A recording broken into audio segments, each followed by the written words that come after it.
We asked my husband's family to watch our dog for a weekend. When we came back, they'd renamed him, bought him a collar with their last name, and taught him to bark at me. His mom said he just picks up on energy. I said, he's not the only one. So this happened last fall, but I still think about it almost every day. I've told a few close friends, but this is the first time I'm putting the whole story out there. I still don't know what to do, and it's been eating at me.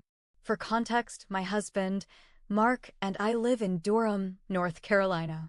We've been married for 5 years. We don't have kids, but we do have a golden retriever named Max. Max is our baby. We adopted him from a shelter when he was a puppy, and he's been with us for 3 years now. Max is sweet, playful, and incredibly well-behaved. We trained him ourselves, took him to classes, and spent a lot of time building trust. He listens to us, knows over a dozen commands, and loves snuggling on the couch. I stay at home more often than Mark does, so naturally, Max and I have a strong bond. I'm his person. He follows me everywhere. A few months back, Mark planned a surprise weekend trip to Asheville for my birthday. Just the two of us. Romantic, outdoorsy, relaxing. The only issue? We couldn't take Max with us, and our usual dog sitter was unavailable. Mark suggested we ask his parents. They live in Charlotte, a few hours away. I was hesitant. Not because I don't trust them entirely, but because his mom has a weird thing with boundaries. She's the type who insists on calling herself Mama to other people's kids and once told me she wished Max had been her dog. It was supposed to be a compliment, but it stuck with me. Mark thought I was overthinking it. It's just a weekend, he said. They'll love the time with him. So I gave in. Friday morning, we dropped Max off with his leash, his toys, his bed, and his blue collar with the ID tag. I also included a full sheet of instructions. Feeding schedule, potty times, commands he knows, and what he's allowed to eat. I even wrote, "Please don't change his routine too much," in bold. When we got there, Mark's mom, Patricia, was overly excited to see Max.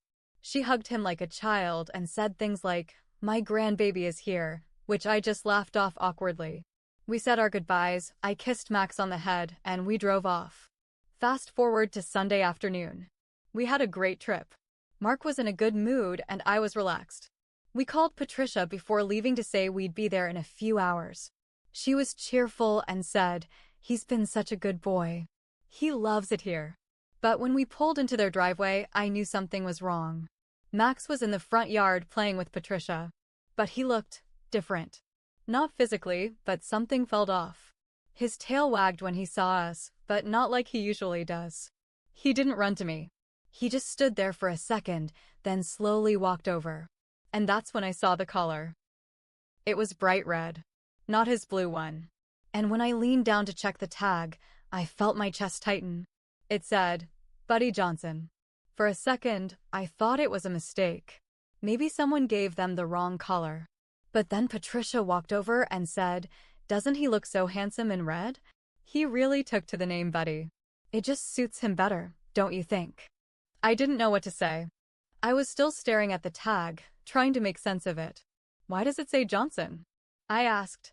Oh, well, you know. It's just our little joke. He's been with us all weekend. He's part of the Johnson family now, she laughed. That's not funny, I said quietly. Mark, to his credit, looked uncomfortable too. Mom, why'd you change his name? She shrugged. He seemed to like it. Every time we called him Buddy, he came right away. Didn't you, Buddy? She cooed, scratching behind his ears. Max, or Buddy, I guess, wagged his tail and leaned into her. He knows his name, I said. His name is Max. He's always known it. That's what we trained him with. Patricia waved her hand. Oh, dogs are adaptable. He's a smart boy. He picks up on energy. I didn't say anything. I just took the leash from her and clipped it onto the red collar. I didn't see the blue one anywhere. His bed and toys were still in their living room, but they were mixed in with things I didn't recognize, new toys, different treats, and even a little nameplate that said, Buddy Spot. I was feeling nauseous. In the car, Max sat in the back seat like he always did. But when I reached back to pet him, he looked away. Not mean, not scared, just confused. I tried saying Max a few times, but he didn't respond like he usually would. That night was hard. He didn't want to come into our bed. He stayed in the hallway. When I called him, he just looked at me blankly. When Mark called him Buddy, he perked up. I wanted to scream. Over the next few days, I worked nonstop to get things back to normal. I used his name constantly. I showed him his old toys. I took him to the park, the same one we've gone to since he was a puppy. Slowly, things started to shift. He began to respond to Max again, but he also still responded to Buddy. And here's the part that really breaks my heart. For the first time ever, he barked at me. I was walking into the kitchen, and he let out a short, startled bark. It stopped me cold. I didn't yell. I didn't do anything weird. I just walked in. But his reaction made me feel like a stranger in my own home. Mark called his mom that night. I was too upset to talk. He asked about the bark. You know what she said? Oh, he probably senses something. Dogs pick up on energy. Maybe she's stressed. No apology. No accountability. Just vibes. I asked Mark if he thought his mom did something to Max, like on purpose. He said no, but I saw the doubt in his eyes. So now here I am. Our dog is confused. My relationship with my mother-in-law is wrecked, and I don't know how to fix it. I feel like someone tried to erase me from my dog's life, like I'm being replaced by a better version of a pet mom. We haven't visited them since. Patricia sends texts asking how Buddy is doing. I don't respond. A week went by, and things weren't getting better. Max was still acting weird. He'd follow me around like usual, but he'd flinch sometimes when I raised my arm, like if I was reaching for a cupboard or brushing my hair back. It wasn't every time, but just enough that I noticed. It didn't feel like my Max anymore. It felt like I was house-sitting someone else's dog. Mark kept saying, he just needs time. It was only a weekend. But I could feel something in my gut. This wasn't normal. Then Patricia started calling. At first, it was every other day, just asking about Max. Except she never called him Max. Just, Buddy. How's Buddy sleeping? Did Buddy eat all his lamb snacks? Buddy always loved it when we brushed him before bed. We never brushed him before bed. I stopped answering her calls, and she started texting. Pictures of dog toys. Pictures of dogs that looked like Max. At one point she texted, our little Buddy misses his Nana. Bet he'd love to come visit again. That was the last straw for me. I told Mark to make it stop. He called her. I listened from the hallway. Mom, stop calling him Buddy. His name is Max. No, we're not bringing him back there. That's not happening. Because he's our dog, Mom. The call lasted 5 minutes. When he came out, he looked exhausted. She doesn't think she did anything wrong, he said. She's upset now. Says she feels like we're cutting her out of the family. I said, this has nothing to do with family. She tried to take our dog. He nodded, but he didn't say anything else. I wish that was the end. But it wasn't. The next Saturday afternoon, we were home watching TV. Mark had gone out to get groceries. I was on the couch, Max lying near my feet. He seemed calm that day. I thought we were finally turning a corner. Then the doorbell rang. I opened the door. It was Patricia. I didn't invite her in. She walked in anyway. She was holding a collapsible dog crate, the kind people use when they're moving dogs long distances. My stomach dropped. Hi, sweetie, she said like nothing was wrong. I was in the area and figured I'd swing by and grab Buddy for a quick visit. Just the night. My voice came out cold. His name is Max. And no. She tilted her head.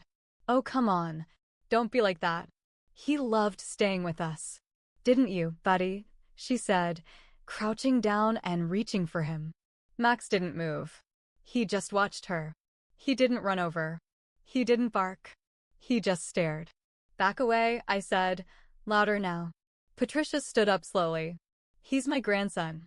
I have every right. No, you don't, I snapped. You don't have any right. She narrowed her eyes. Mark won't like you doing this. You're making a mess of things. I will call the police, I said. She didn't believe me. So I picked up my phone and started dialing. She turned around and walked out. Didn't say goodbye. Didn't slam the door. Just walked back to her car, crate in hand, like this was just a minor hiccup. When Mark came back 10 minutes later, I told him everything. He looked pale. She brought a crate? I nodded. She was going to take him. He didn't even ask if I was sure. He knew. He saw it too now. Later that night, we installed a security camera on our front porch. I changed my phone password. I moved Max's vet file into a locked cabinet. And then I found something that made everything worse. I was updating Max's microchip info. We use one of those pet tracking websites, just in case something ever happened. When I logged in, I got an error. Owner information cannot be edited at this time. I contacted support. Turns out, someone had recently updated the info and listed Patricia Johnson as the primary contact. She had used her address, her phone number, and changed the emergency vet to a clinic in Charlotte. I sat at the kitchen table, shaking. This wasn't just a joke anymore. She was playing a long game. I called the microchip company and had them restore our contact information. I had to send them Max's adoption papers, vet bills, and a photo of me holding him with the date written on a piece of paper. It took 4 days. Mark was furious. I'll talk to her, he said. But this time I said no. She already thinks this is her dog. You talking to her just feeds that fantasy. We went no contact that night. Blocked her on our phones. Blocked her email. Told his dad what happened, and his dad quietly said, I'll handle it. We didn't hear from her for a few weeks. Then the anonymous notes started arriving in our mailbox. Plain white envelopes. Inside were printed photos of Max in her house. Max in her backyard. Max laying next to her slippers. No note. No return address. Just the photos. I knew it was her. And that's when I realized something. She didn't just love Max. She was obsessed with him. Like she was trying to rewrite history and pretend we were the ones who gave him to her. Like she thought if she did enough, said it enough, owned enough stuff, that somehow it would be true. She was trying to erase me. And maybe even erase us. It had been about a month since we cut Patricia off. No texts. No calls. No more surprise visits. The creepy photo letters had stopped too, or so we thought. I was starting to relax again. Max was acting like his old self more and more each day. He'd sit by me while I worked, follow me from room to room, even sleep curled up on the edge of our bed again. That weird blank look he'd had for weeks was finally fading. Then December rolled in. We were getting ready for Christmas, and a pile of cards from friends and coworkers showed up in our mailbox. I flipped through them while sipping coffee one morning, the usual stuff. Snowflakes, family portraits, photos of toddlers dressed like reindeer. And then I froze. A red envelope with a gold sticker on the back. I opened it and nearly dropped my coffee. It was a full-sized photo card, the kind people send when they want to show off their family. There were 4 people in the picture: Mark's mom, Mark's dad, his sister, and Max, wearing the red collar. The caption under the photo said, "Merry Christmas from the Johnsons. Patricia, Bill, Sarah, and Buddy." My hands were shaking. I called Mark in. He stared at the card for a solid 10 seconds. Then he whispered, "She sent this to everyone." And she did. That afternoon, Mark got a call from his cousin. She said, "I thought you gave Buddy to your mom full-time now? Didn't realize she kept him." Someone else texted me, saying how nice it was that we let Patricia keep Max since she'd clearly bonded with him. No one knew the real story, because she never told them. She made it look like we'd given her Max. Like it was official. I was furious. I wanted to call everyone and set the record straight. But Mark said we needed to think it through. That maybe telling everyone would just feed into her drama. Then something even worse happened. 1 week before Christmas, I got a call from Max's vet. A tech asked if I had come in recently to update his records. I said no. She said, "Well, someone did. She said she was your mother-in-law and that you asked her to update everything. We even updated his food allergy note to beef because she said you were giving him new treats." I nearly screamed. Max is allergic to beef. It makes him break out in hives. We never changed that. The tech apologized over and over. She said Patricia seemed very confident and calm.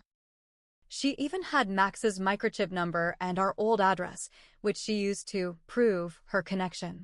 I was absolutely losing it. We went back to the clinic in person and had them restore the original files. I printed out proof of ownership. I had the vet put a hard flag on Max's file: do not change records unless owner is present with photo ID. We even moved Max's file to another vet across town just to be safe. That night, I couldn't sleep. I was spiraling. Because here's what I realized: this woman wasn't just obsessed. She was building a world where she was Max's rightful owner. A world where Mark and I were just temporary. Like we were the foster parents and she was the forever home. It was terrifying. And we didn't know what else she'd try. And then we found the Facebook post. One of Mark's coworkers texted him a screenshot of Patricia's Facebook page. She had posted an album titled Meet Buddy, with over 20 photos of Max from the weekend she kept him. In the caption, she wrote, "We weren't planning to adopt, but sometimes the right pup just finds you. This beautiful boy joined our family this summer. He's loyal, gentle, and oh so lovable. We feel so blessed to have found him." There were likes, comments, people saying things like, "Oh my God, he's gorgeous. Buddy looks so happy with y'all. Lucky dog to find such a loving home." Someone even commented, "Wait, wasn't he your son's dog?" She replied, "They were just fostering him temporarily. He needed a more stable home." It was meant to be. That comment had over 50 likes. Mark was speechless. He didn't even know what to do. I was done. I was absolutely done.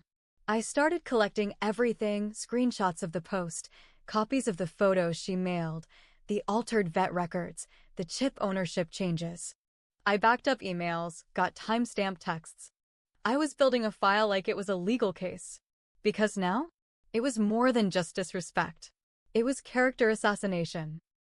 She was trying to steal our dog and make it look like we were the ones who gave him away. And people were believing her. That's when I decided to fight back.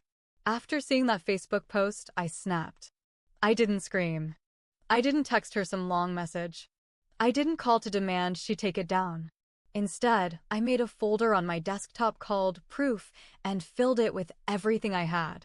Screenshots, emails, voicemails, the vet's written statement about her trying to change Max's file, photos of Max with us going back to the day we adopted him, the adoption contract, even a selfie of me in the shelter lobby holding puppy Max with the handwritten date on the wall behind me.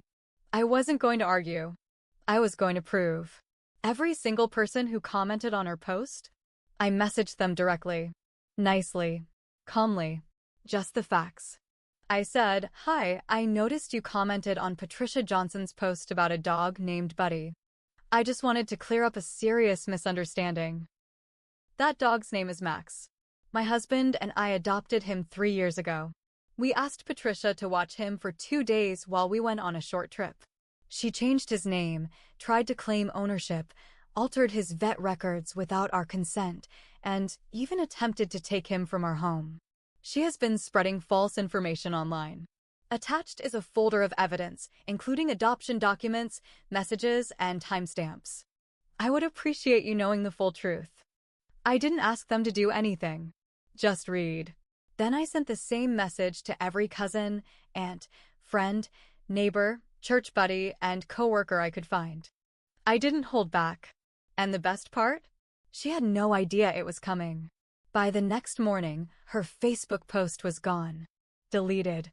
Not just the post, her whole profile vanished. Mark got a message from his cousin.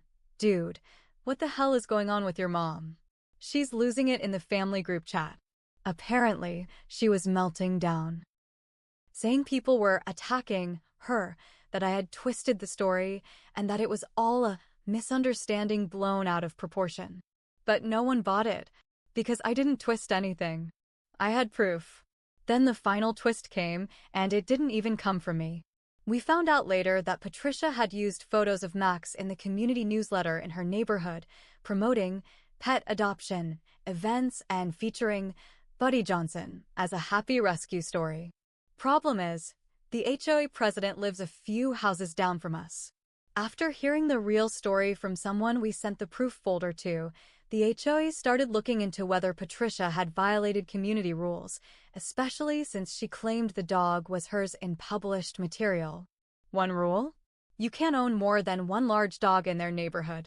Patricia already had a German Shepherd. So technically, Max would have made her in violation of the HOA's two-pet limit for her lot size. She got fined. Hard. $300 per week for false registry, plus public retraction in the newsletter. She tried to argue it, claimed we gave her Max. The HOA president responded with a printed copy of our adoption paperwork. Mark's dad called a few days later, quietly. She's embarrassed, he said. She's staying at her sister's house for a while. We didn't say much. He apologized. And for once, it felt real.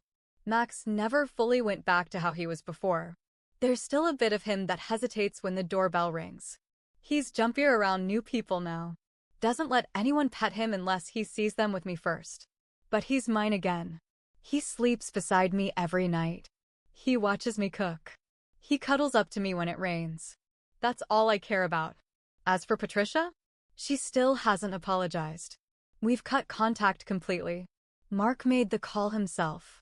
Told her she's not welcome in our home and not welcome near Max. Not until she owns up to what she did and gets help. I'll admit something. I made a mistake, too. I should have trusted my gut from the beginning. I knew she was the type to blur boundaries. I knew she saw Max as more than just a pet.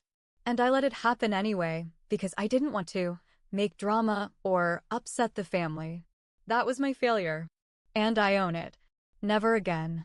You don't let someone borrow your dog if you know they secretly think he's theirs. You don't give people like that a second to get inside your life. Because once they're in, they try to take it all.